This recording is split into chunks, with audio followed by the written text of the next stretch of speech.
మగువ, స్త్రీ, అమ్మ, నారి ఏ పేరుతో పిలిచినా కానీ నారి అనే పదం ఈ భూమికి ఎనలేని నిధి అని చెప్పుకోవాలి. నారి ద విమెన్ మరి ఒక గొప్ప సినిమాగా జాన్ 24కి సూర్య వంటిపల్లి గారి డైరెక్షన్లో రాబోతోంది. మరి దేంట్లో ద వారియర్గా the beautiful and gorgeous actress Amani garu ఎంతో అద్భుతంగా నటించారు. మరి నారి ద విమెన్ టీమ్ మనతో ఉన్నారు. Director, producer and the great Amani గారు. వారితో సంక్రాంతి స్పెషల్గా వారితో మాట్లాడే ప్రయత్నం చేద్దాం. ఆమని గారు నమస్కారం. నమస్కారం అండి. మీకు ముందుగా సంక్రాంతి శుభాకాంక్షలు. Thank you. మీకు కూడా సంక్రాంతి శుభాకాంక్షలు. సో సంక్రాంతి అంటే మీ దృష్టిలో ఏంటి, ఎలాంటి పండుగ ఆమని గారు? బేసికలీ కర్ణాటకలో పుట్టి పెరిగాను కదా, సో అక్కడ వన్ డే చేసుకుంటారు అంతే. పల్లెటూరులో చేసుకుంటారు, సిటీలో అంత పెద్దగా చేయరు. సో ఇక్కడ వచ్చిన తర్వాత తెలుసు నాకు ఈ సంక్రాంతి ఇంత బాగా చేస్తారు, ఊళ్ళంతా కోడి పందాలు పడతారు, ఇలాంటివన్నీ ఉంటాయి అనేది ఇక్కడ వచ్చిన తర్వాత తెలుసు. సో సూర్య గారు, భోగి మంటలతో స్టార్ట్ అయ్యి అందమైన అరవిల్లు లాంటి ముగ్గులతో మొదలై రైతులు పంటల్ని వ్యవసాయ పనిముట్లకి ఒక ఆయుధ పూజ చేసే వరకు ఈ 5 రోజుల పండుగ బాగా జరుగుతుంది. మేము గ్రామాల నుంచి వచ్చిన వాళ్ళం కాబట్టి అది ముఖ్యంగా మరీ మాకు చాలా సందడి అయిన పండుగ. ఓకే, శశి గారు, సంక్రాంతి ఫేవరెట్ ఫెస్టివల్ అయినా ఏంటి, మీకు ఎలా ఉంటుంది? 5 రోజులు ముగ్గులు పెట్టమంటే పెట్టేస్తుంది ఆమె. She is very passionate. 5 రోజులు కాదు, ఊర్లో అంటే ఇంకా ముందు నుంచి అసలు పండుగ వస్తుందంటేనే 4 రోజుల ముందు నుంచి ఇంటి హడావుడి ఉంటుంది. మొత్తం మమ్మీ వాళ్ళు, మాకు తెలియదు కానీ మేము అన్నీ హెల్ప్ చేయటం చిన్నప్పుడు అంతే కదా. అంటే సిటీలోకి వచ్చాక కొంచెం తగ్గిపోయింది కానీ ఊరిలో బాగా చేసుకుంటారు ఇప్పటికీ కూడా. కమింగ్ టు ద నారి, మీలో ఒక చిలిపి కొంటతనాన్ని, చిలిపితనాన్ని అలిగిన ఆమె గారిని చూసాము. అంటే lovely, you are the fantastic dancer, అన్ని రకాలుగా చూసాము. అండ్ దీంట్లో ఆ సీన్ చూసామండి, అసలు అల్టిమేట్, అసలు కాళికామాతను చూపించేసేసారు. ఈ సినిమాలో ముఖ్యంగా చెప్పేది ఏంటంటే మెసేజ్, మగాడు ఎలా ఉండాలి, మన సొసైటీలో మగాడు అనేవాళ్ళు ఎలా ఉండాలి, మన లేడీస్కి, ఆడవాళ్ళకి ఎంతవరకు సేఫ్టీ ఇవ్వాలి, వాళ్ళ వల్ల ఎంతవరకు సేఫ్టీ ఉంటుంది, ఏవి అనాచారాలు జరుగుతాయి, అన్యాయాలు జరుగుతున్నాయి వాళ్ళ వల్ల. సో ఇప్పటికీ మనకి స్వతంత్రం వచ్చి ఇన్ని సంవత్సరాల లేడీస్కి ఇప్పటికీ స్వతంత్రం అనేది లేదు. అమ్మాయిలు ధైర్యంగా ఒక 10 తర్వాత బయటకు వెళ్ళలేరు. మధ్యలో ఎక్కడైనా ఒంటరిగా బయటకు వెళ్ళినా భయం, ఇంట్లో పేరెంట్స్ భయపడుతూనే ఉంటారు. పిల్లలు వచ్చే వరకు కాలేజ్కి వెళ్ళినా, స్కూల్కి వెళ్ళినా, ఎందుకు మిడిల్ ఏజ్ మన లాంటి వాళ్ళు వెళ్ళినప్పుడు కూడా ఇంటికి వచ్చేదాకా ఇంట్లో వాళ్ళు భయపడుతుంటారు. ఇక్కడ ఒక జాబ్ చేయడానికి వెళ్ళినా కూడా సేఫ్టీ లేదు. చిన్నపిల్లలు స్కూల్కి వెళ్తే ఏం జరుగుతుందో ఏమో తెలియదు. సో ఎక్కడికి వెళ్ళినా లేడీస్కి అన్యాయం జరుగుతూనే ఉంది. దేనివల్ల? ఒక్క మగాడి వల్ల. సో మగాడు అనేవాడు ఏ ఏజ్ గ్రూప్ అయినా, చిన్నవాళ్ళైనా, పెద్దవాళ్ళైనా, మిడిల్ ఏజ్ అయినా, ఏజ్ వాళ్ళైనా కూడా ఎవరి దగ్గరికి వెళ్ళినా మనకు సేఫ్టీ లేదు. సో దేనివల్ల ఎందుకు ఇలా వస్తుంది, దీనికి పరిష్కారం ఏంటి? సో నారీ సినిమా. సూర్య గారు మీ దగ్గరకు వచ్చినప్పుడు ఆయన ఎక్స్ప్లెయిన్ చేసి ఉంటారు వాట్ ద స్టోరీ అనేది. సో ఏ లైన్ మీకు నచ్చి ఈ స్టోరీ ఒప్పుకున్నారు? అసలు ఒక ఆడది చిన్నప్పుడు, మళ్ళీ ఒక ఏజ్ వచ్చిన తర్వాత, మళ్ళీ ఒక మిడిల్ ఏజ్ తర్వాత తల్లిగా అయినప్పుడు, ఫస్ట్ పేరెంట్స్తో ఉన్నప్పుడు, తర్వాత తల్లిగా అయినప్పుడు, తర్వాత ఏజ్ అయిన తర్వాత కొడుకులు, పిల్లలతో, సో అన్ని రకాలుగా ఆవిడ ఎన్ని కష్టాలు పడుతుంది. ఎక్కడ ఆవిడకి సేఫ్టీ లేదు, ఎక్కడ ఆవిడకి నెమ్మది లేదు. ఆవిడ అనుకున్నది ఏది ఎక్కడా జరగదు. పేరెంట్స్ దగ్గర ఫ్రీడమ్ ఉండదు, తను అనుకున్నది ఏమీ చేయలేదు. మొగోడి దగ్గర వచ్చిన తర్వాత మొగుడు అనేవాడు తనకు ఒక లిబర్టీ ఇవ్వడు. ఇంకొకటి వాడి స్వార్థానికి వాడు వాడుకుంటాడు. సో పిల్లలు పుట్టిన తర్వాత పిల్లలు కూడా ఆ తల్లి ప్రేమని స్వార్థానికి వాడుకుంటారు. సో అడ్డదారులు పడతారు. సో ఇవన్నీ ఎక్కడికి వెళ్ళినా ఆవిడకి రెస్పాన్సిబుల్ ఉంటూనే ఉంటుంది. సొసైటీకి మంచి చేయాలి, పిల్లల్ని దారికి తెచ్చుకోవాలి, మొగుడు అనేవాడు ఎలా ఉండాలి, పేరెంట్స్ నేను అనుకున్నది ఎందుకు చేయలేదు, ఇవన్నీ ఉంటాయి. సో ఒక ఆడద అనే ఒక క్యారెక్టర్ని చక్కగా ఆయన ఇన్ని కష్టాలు పడుతుంది, లాస్ట్లో ఆవిడ చెప్పేది ఏంటి ఆన్సర్, పడిన కష్టాలకి ఆన్సర్ ఏమిస్తుంది అన్న ఆ థాట్, ఆ ఒక ఇది నచ్చింది. ఇన్ని రోజులు నేను కెరియర్లో చాలా సినిమాలు చేశాను. సో ఇది ఒక లైన్ అనేది నాకు చాలా నచ్చింది అనమాట. సూర్య గారు, సో మీరు ఏ పాయింట్ ఆఫ్ వ్యూలో, ఏ థాట్ ఆఫ్ వ్యూలో నారీ అనే కాన్సెప్ట్తో మీ మనసులో తట్టింది, ఎందుకు తీయాలనుకున్నారు? కొంతమంది చేసే తప్పుల వల్ల మగవాళ్ళందరికీ ఇదొక శాపంగా మారబోతుంది రాను రాను. రోడ్డు మీద నడిచి వెళ్తుంటే ఒక అమ్మాయి నా వంక ఒక అనుమానంగా చూస్తే అది నాకు చాలా బాధ కల్పిస్తుంది. అలానే అంటే ఇది రాను రాను ఏమవుతుందంటే ఇప్పుడు రేపొద్దున్న పిల్లలు పక్కన కూర్చున్నప్పుడు టీవీలో ఏదైనా రేప్ జరిగింది, లేకపోతే అఘాయిత్యాలు జరిగినాయి, అత్యాచారాలు జరిగినాయి, చంపడం, ఇవన్నీ చూసినప్పుడు వాళ్ళ మైండ్ ఎట్లా పొల్యూట్, వాళ్ళు అడిగే వాళ్ళు చూసే చూపుకి ఇలాంటివన్నీ ఒక మగాడిగా ఫేస్ చేయాల్సి రావడం చాలా కష్టం. ఇది చాలామంది ఆలోచించరు. మనం ఏదో నారి అని సినిమా తీసినంత మాత్రం నేను ఏదో విమెన్ మీద ఏదో చెప్తున్నామని కాదు. ఇది కేవలం మేము పడే పెయిన్ ఇలా ఉండటం వల్ల మనం ఎంత ఇబ్బంది పడుతున్నాం. 90%, 95% పీపుల్ ఆర్ ఈ ఒక అవమానంతో అయితే ఖచ్చితంగా జీవించాల్సిన పరిస్థితి రాను because of number of cases పెరుగుతూనే ఉన్నాయి ఎప్పటికప్పుడు. సో ఇది ఈ పాయింట్ ఆఫ్ వ్యూలో నేను ఆలోచించాను. మెసేజ్ ఓరియంటెడ్ తప్పకుండా మెసేజ్ అయితే ఉంది. మెసేజ్ అనేది మనం ఇవ్వడానికి సినిమాల వల్ల మెసేజ్లు చూసి మారిపోతారని అది కాదు పాయింట్. అసలు వాస్తవం ఇది ఇలా జరుగుతుంది ఇది. సో మీరు ఎలా అది రియలైజేషన్ మన నుంచి స్టార్ట్ అవ్వాలి. తప్పకుండా సొసైటీలో చూసిన వాళ్ళందరికీ ఇది ఒక అవును ఇది కరెక్ట్, మంచి ఎక్స్పీరియన్స్, ఇలా ఉండాలి, అవును ఇది జరుగుతుంది. ప్రతి ఇళ్లలో కూడా పిల్లలు ఉంటారు, ఆ లేడీస్ ఉంటారు, ఆ అమ్మాయిలు ఉంటారు, ది ఉమెన్ అనేది ఉండే ఉంటుంది. సో వాళ్ళందరికీ ఒక సొల్యూషన్ ఉంటుంది. ఈ సినిమా చూస్తే వాళ్ళకి అర్థమవుతుంది. సో ఇలా ఉండాలి, ఇలా చేయాలి అనేది ఈ సినిమా చూస్తే తెలుస్తుంది.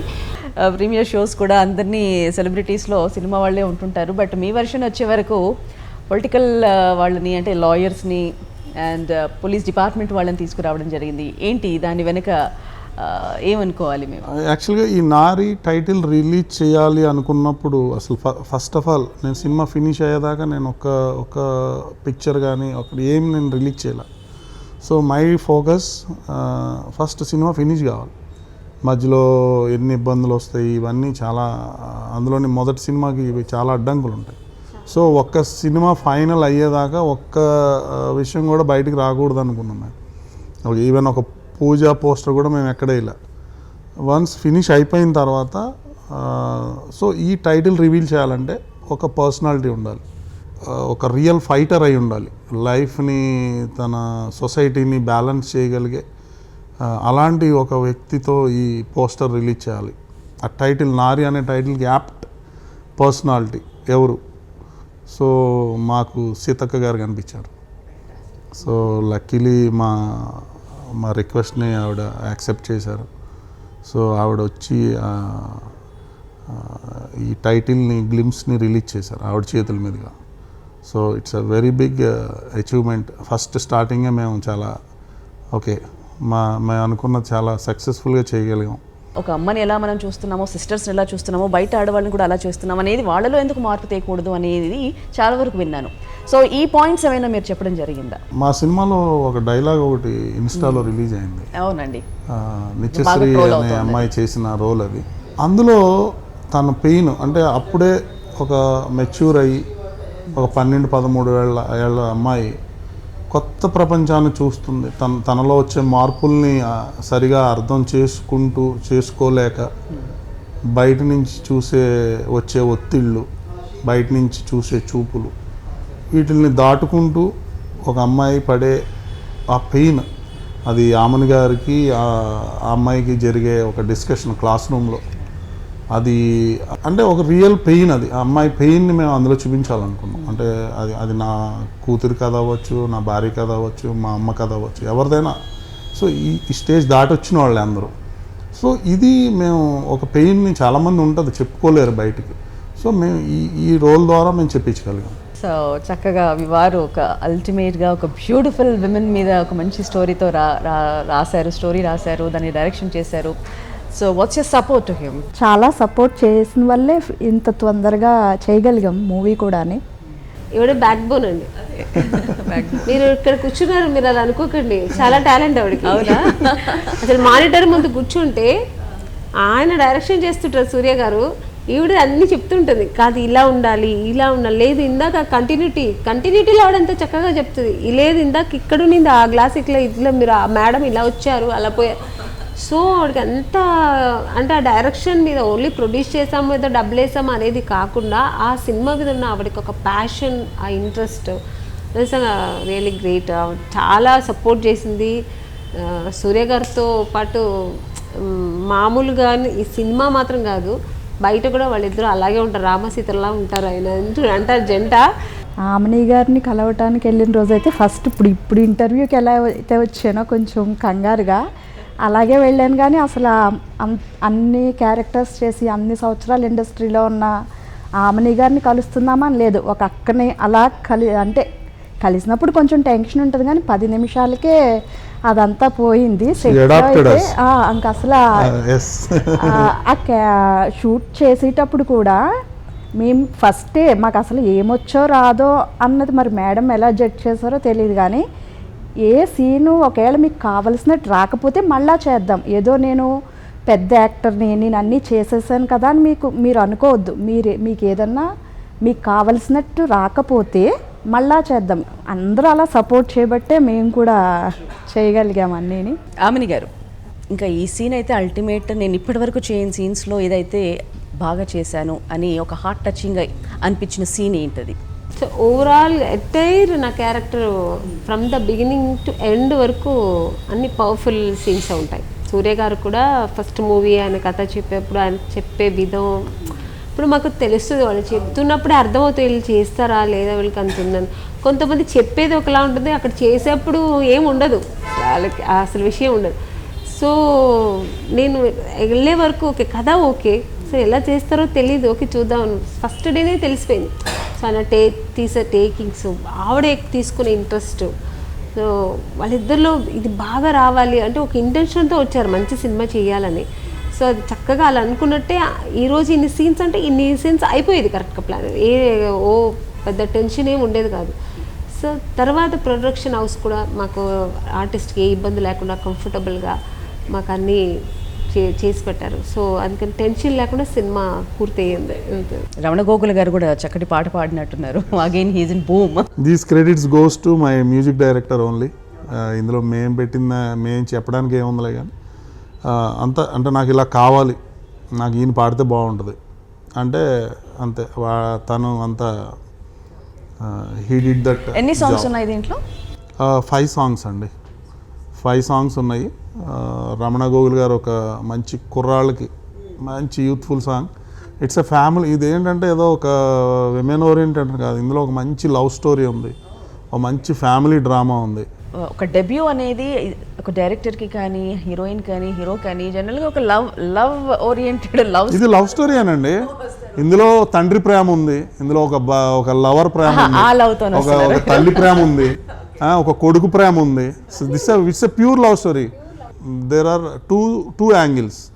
ఈ యాంగిల్ నుంచి చూస్తారు, ఆ యాంగిల్ నుంచి చూస్తారు కదా. సో అక్కడ భర్త కథ ఉంది, అందులో భార్య కథ ఉంటుంది. అలానే తల్లి కొడుకు ఉన్నప్పుడు తల్లి కథ ఉంది, కొడుకు కథ ఉంది. సో మీకు ఇంతకుముందు చేసిన సినిమాలు డిఫరెంట్ క్యారెక్టర్స్ చేశారు, అండ్ ఈ మూవీలో ఒక స్ట్రాంగ్ విమెన్ క్యారెక్టర్ చేశారు. సో నేను చేసిన ద్వారానైనా ఏమైనా మార్పు వస్తుందా అని ఏమైనా అనిపిస్తుందా మీకు? అది మార్పు అనేది జనాల చేతుల్లో ఉందండి, అంటే తెలీదు మరి, ఎందుకంటే సినిమా చూసినంత మాత్రాన వాళ్ళు మారిపోతారు అనేది డౌట్. కానీ ఏంటంటే గుర్తు చేస్తుంది వాళ్ళకి, మనం అవును మనం తప్పు చేస్తున్నాం, మగాళ్ళని ఏం చేస్తున్నాం, ఆడవాళ్ళు కూడా ఎలా ఉండాలి, ఏం చేంజెస్ రావాలి ఆమని గారు? ఒకవేళ మనం ఇప్పుడు నారి అనేది మనం టాపిక్ మాట్లాడుకుంటున్నాం, ఒక మంచి సినిమా గురించి. మగాళ్ళు ఫస్ట్ ఆడవాళ్ళకి రెస్పెక్ట్ ఇవ్వాలండి. ఈ సినిమా చూస్తే తెలుస్తుంది, ఆడవాళ్ళంటే ఆడది స్త్రీ అనేది ఒక పవర్ఫుల్ సోల్ అన్న ఒక అలాంటిది, అలాంటి ఒక బలమైన ఒక స్త్రీ క్యారెక్టర్ని ఎంత హీనంగా చూస్తున్నారు సొసైటీలో. భర్త కానీ తల్లిదండ్రులు కానీ పిల్లలు కానీ ఒక్కొక్క స్టేజ్కి ఒక మర్యాద ఉంటుంది కదా. సో దాన్ని ఎలా రెస్పెక్ట్ ఇవ్వాలి, రెస్పెక్ట్ తీసుకోవాలనేది ఈ సినిమాలో చూపించారు. అది జనాలు చూసి నేర్చుకుంటే చాలా మంచిది, బట్ నేర్చుకోరు కదా. అట్లీస్ట్ వాళ్ళకు తెలుస్తుంది, అవును మనం చేస్తాం అనేది ఒక ఇన్ఫీరియారిటీ, ఒక ఫీలింగ్స్ అని వస్తుంది. అవును. సో మీకేం నచ్చింది శశి గారు సినిమా మొత్తంలో? What's your favourite scene? అలా చెప్పడానికి లేదండి అసలు. అన్నీ అన్నీ అల్టిమేట్ సీన్స్. అంటే ఇందులో ఒక మగవాళ్ళకనే కాదు, ఒక అమ్మాయి ఏదన్నా తప్పు చేస్తే తల్లిదండ్రులు ఎంత ఫీల్ అవ్వారు, అదే ఒక అబ్బాయి తప్పు చేస్తే తల్లిదండ్రులు ఎంత ఫీల్ అవ్వారు. ఏదన్నా ఒక తప్పు చేశారంటే వెనకాల అమ్మా నాన్న ఉంటారు కదా. నేను ఏదన్నా ఒక అమ్మాయిని చూసానంటే నా ఇంట్లో అమ్మ ఉంది కదా, అక్క ఉంది కదా, అమ్మ ఎంత బాధపడుతుంది. నన్ను పెంచిన తల్లిదండ్రులు ఏదైనా సిచ్యువేషన్ వస్తే వాళ్ళు ఎంత ఫీల్ అవుతారని ఆలోచించుకుంటే ఎవరు ఏది చేయరు. ఫస్ట్ అది మారాలి. తల్లిదండ్రులు గురించి ఆలోచిస్తే మొత్తం అంతా మారుతుంది. ఒక కుటుంబం బాగుంటే 10 కుటుంబాలు బాగుంటాయి, అలా సొసైటీ బాగుంటుంది, ఒక ఊరు బాగుంటుంది. ప్రజెంట్ ఇప్పుడు జరిగే లైవ్గా జరిగే మన చుట్టూతా జరిగేవన్నీ కూడా మేబీ మీరు సినిమాలో చూపించుంటారు. మరి సినిమా అనేది ఒక 2 గంటల చిన్న ప్రపంచం. దాంట్లో మనం ఎన్ని చూపించగలుగుతాం? ఒక బలమైన ఒక కుటుంబ వ్యవస్థ, ఒక కుటుంబ వ్యవస్థ అనేది మనం బాగా తీసుకుని చూపించాం ఇందులో. అంటే కుటుంబం బాగుంటే ఊరు బాగుంటుంది, ఊరు బాగుంటే రాష్ట్రం బాగుంటుంది, రాష్ట్రం బాగుంటే దేశం బాగుంటుంది. సో మనకి ముఖ్యంగా అతిపెద్ద అంటే ప్రపంచంలోనే అత్యంత పెద్దదైన యువత మన దేశంలో ఉంది. అంటే ప్రపంచంలోనే ఎవరికి లేనంత పెద్ద పర్సంటేజ్ ఆఫ్ యంగర్ పీపుల్ మన దేశంలో ఉన్నాం, మనకు ఉంది. సో ఈ వ్యవస్థని మనం మీన్స్ ప్రభుత్వాలు కానీ, మనం అంటే ఇంక అందరూ ఇందులో ఎవ్రీబడీ ఇన్ దిస్. సో వాళ్ళని సరైన మార్గంలో గనక వాళ్ళ దారి తప్పితే రాబోయే తరాలకి ఇంకా కష్టమైపోతుంది. సో ఇప్పటికే సమస్యలు ఎక్కువైపోయినాయి, కేసులు ఎక్కువైపోయినాయి, మైండ్ సెట్ మారిపోతుంది. సోషల్ మీడియా ఎఫెక్ట్ బాగా యాక్చువల్గా చాలా మంచికి మనకి చాలా అద్భుతమైన సోషల్ మీడియా మనకి టెక్నాలజీ వస్తుంది. అద్భుతంగా మనకి ఉపయోగించుకోవాల్సిన ఈ టెక్నాలజీని మనం చాలా తక్కువగా ఉపయోగించుకుంటున్నాం. పని లేని వాటికి ఎక్కువ ఉపయోగిస్తున్నాం దాన్ని. సో అది మనం మారాలి. అది మారినప్పుడు మన యువత ఇంకా మంచి అవకాశాలుగా మారుతుంది, దాన్ని ముందుకు తీసుకెళ్ళడానికి ఉపయోగపడుతుంది. ఎప్పుడైతే ఈ చెడుకి వాడడం మొదలుపెట్టామో మన యువత ఈ వ్యవస్థ అంతా నిర్వీర్యం అయిపోయే అవకాశం. సో ఇది కొంచెం మనం అంటే మన ప్రభుత్వాలు కావచ్చు, మన తల్లిదండ్రులుగా కావచ్చు, ప్రజలుగా మనం దీన్ని కొంచెం ఫోకస్ చేయాలి, దీన్ని కరెక్ట్గా మార్గంలో పెట్టగలగాలి. సో అప్పుడు ఈ యువతని మనకి ముందుకెళ్ళడానికి అవకాశం. సో ఈ 13 సంవత్సరాల నుంచి ముఖ్యంగా 20-22 సంవత్సరాల పిల్లలు చాలా డేంజర్ జోన్లో ఉన్నారనేది మేము ముఖ్యంగా ఈ సినిమాలో పాయింట్ చేసాం. ఈ జనరేషన్ ఈ గత 5-6 years 10 years నుండి చూసుకుంటే మీరన్న ఏజ్ 13 to 20 అయితే చాలా చాలా డేంజర్. ఇంత ముందు చిన్న బొమ్మలతో ఆడుకునే పిల్లలు, పసిపిల్లలు ఇప్పుడు మొబైల్స్ తో ఆడుకుంటారు, కేవలం మొబైలే. And mobile so parents also we are celebrating my kid is 5G kid now. Coming kids are 6G kids. Correct. So this kind of ఇది మనమే ప్రౌడ్ గా ఫీల్ అవుతున్నాం. సో అందంగా బొమ్మలు ఇచ్చి ఆడించాల్సిన పసి పిల్లల్ని మనమే పాడు చేస్తాం. ప్రతిలోనే ఉంది. అవుట్డోర్ గేమ్స్ అనేది లేవు, యాక్టివిటీస్ ఎప్పుడు దీంట్లో కూర్చోడమే పిల్లలు. ఈ సినిమా స్టార్ట్ అవి ఒక 8 months అవుతుంది, రిలీజ్కి రెడీగా ఉంది. ఈ స్క్రిప్ట్ పట్టుకుని ఒక 1.5 year తిరిగారు సూర్య. ఎవరి దగ్గరికి వెళ్ళినా చాలా బాగుంది కానీ చేయటానికి అంతే చాలా బాగుంది. కానీ ఈ రోజుల్లో ఇలాంటివి చూస్తారా, లేకపోతే ఎలా చేయగలుగుతారు, లేకపోతే నీ ఎక్స్పీరియన్స్ ఏంటి, నువ్వు చేయగలదువా? వెళ్తారు ఏదో 2 daysకి ఏదన్నా అంటే ఇంటి దగ్గర ఆశగా ఎదురు చూస్తాం కదా ఏమన్నా ఉంటుందని. అలా ఎదురు చూసాక కొన్ని రోజులు మనమే చేద్దాం, ఎక్కడికి వెళ్ళినా సరే ఇప్పుడు మనమన్నా ఎక్స్పీరియన్స్ ఏంటని ఎవరినన్నా అడుగుతాం కదా, చిన్న పనికి పెట్టుకున్నా అని. సరే మనమే నిరూపించుకుందాము, చిన్న బడ్జెట్లో చేసుకుందాం మనమే అంటే మంచి ఫిలిం తీద్దాం, చిన్న బడ్జెట్లో మంచి ఫిలిం చూసిన వాళ్ళందరూ బాగుంది అనిపించుకునేలా చిన్న ఫిలిం తీద్దాం. అప్పుడే కదా తెలుస్తుంది అందరికీ మనమంటూ ఉన్నామని. ప్రీమియర్ వేసినప్పుడు ఎవరైతే అధికారులు పెద్దవాళ్ళు, ఈ రాజ్యాంగాన్ని నడిపించే పెద్ద అధికారులు వచ్చారో వాళ్ళు మూవీని చూసి ఆమని గారు అందులో క్యారెక్టర్ చేయలేదు, జీవించారు. అందులో చాలా ఎమోషనల్, చాలా కొంతమంది అయితే నన్ను హగ్ చేసుకుని అసలు ఈ థాట్ ఎలా వచ్చింది, ఇలా ఎందుకు చేయాలనిపించింది మీకు అని నన్ను హగ్ చేసుకుని బాధపడిన సందర్భాలు కూడా ఉన్నాయి. ప్రేమమూర్తిగా కనపడే అమ్మ అలా ఉగ్రరూపంగా మారటానికి ఏంటి పరిస్థితులు? అదే తల్లిదండ్రుల పెయిన్. అది ఆవిడ కన్వర్సేషన్, ఆ ట్రాన్స్ఫర్మేషన్ అది అద్భుతం. ఆమె మాత్రమే చేయగలిగిన ఇంకా మీ ఆడియన్స్ పరంగా చూస్తే ఇంకెవ్వరూ దీనికి యాప్ట్ కారు. అంతే, ఇది ఆవిడ కోసమే. ఓవరాల్గా ఒక మంచి మెసేజ్ అనే కాదండి ఈ సినిమా బయట వాళ్ళు చూసి మంచి నేర్చుకుంటారో లేదు తెలియదు, కానీ అయితే మంచి సినిమా అయితే అంటే కమర్షియల్గా అన్నీ మీకు ఇష్టమైన సినిమా వచ్చి చూస్తే ఒక ఎంటర్టైన్మెంట్ అన్నీ ఉంటాయి సినిమాలు. సో అందరూ వచ్చి ఈ సినిమాని చూసి ఆదరించి ఇలాంటి ఒక కొత్త ప్రొడ్యూసర్స్, డైరెక్టర్స్ని ఎంకరేజ్ చేయండి. డైరెక్టర్ గారు, అంటే ఈ సినిమా ప్రేక్షకులు ఎందుకు వెళ్ళి చూడాలి, ఎందుకు థియేటర్స్కి రావాలి ఈ సినిమాకి? ఒక సర్టన్ ఏజ్ గ్రూప్ వాళ్ళు అందులో ఒక క్యారెక్టర్ తోటి అడాప్ట్ చేసుకోగలిగేలాగా అయితే ఈ క్యారెక్టర్స్ ఉన్నాయి. సో ఖచ్చితంగా దానికోసం నేను మా సినిమా చూడమని చెప్తాను. అండ్ ఇంకొకటి ఏంటంటే, మా సినిమాలో ప్రధాన బలం మా మ్యూజిక్.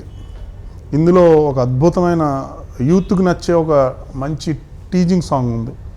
అందులోని రమణ గోగుల్ గారు దట్ టీజింగ్ సాంగ్ చాలా ట్రెండింగ్లో ఉన్నారు ఇప్పుడు.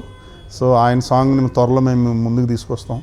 ఆ 100 రూపాయలకి ఖర్చు పెట్టినందుకు ఓకే, జీవితంలో ఒక మంచి సినిమా చూసాం అనే ఆ అనుభూతిని నేను ఇచ్చి తీరుతాను. Well, thank you so much Amani garu and సూర్య గారు, శశి గారు. సో ఈ కాసేపు చాలా చక్కగా మంచి సినిమా ముచ్చట్లు ఎంజాయ్ చేశాము. And 24th Nari the women the grand release థియేటర్కి రిలీజ్ కాబోతోంది కాబట్టి తప్పకుండా అందరూ కూడా మరి సినిమాని చూసి ఆదరించాలని మనస్ఫూర్తిగా కోరుకుంటూ, అండ్ హోప్ నెక్స్ట్ ఇంకా లవ్లీ ప్రాజెక్ట్స్ చేయాలని మీ నుండి రావాలని కోరుకుంటున్నాము. Thank you so much once again and happy Sankranti ma'am. Thank you. Thank you. And మీకు కూడా happy Sankranti. Thank you so much.